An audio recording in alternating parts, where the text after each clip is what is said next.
ओम श्री साईराम। परम आराध्य परम प्रेममय परम करुणामय भगवान बाबा चरण कमल रे कोटि कोटि प्रणति जणे आरंभ करिबा भगवान अवतार बाणी। भगवान आज आमको कौन संदेश देउछंती आसंतु सुनिबा।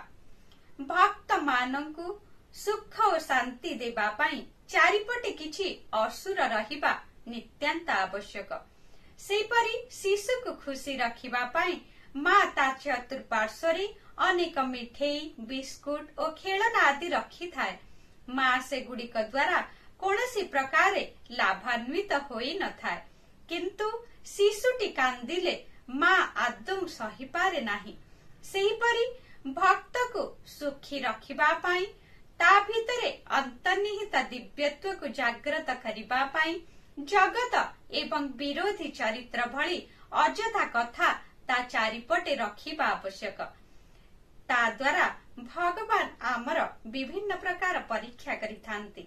आमे ता द्वारा ही आध्यात्मिक साधना रे केते दूर आगे छे ताहा परीक्षा करिथांती। तेणु आमे सदा सर्वदा सेही परीक्षा रे उत्तीर्ण हेबा आवश्यक। शुभ सकाळ, आपणकर दिनटी मंगलमय हेउ। जय साईराम।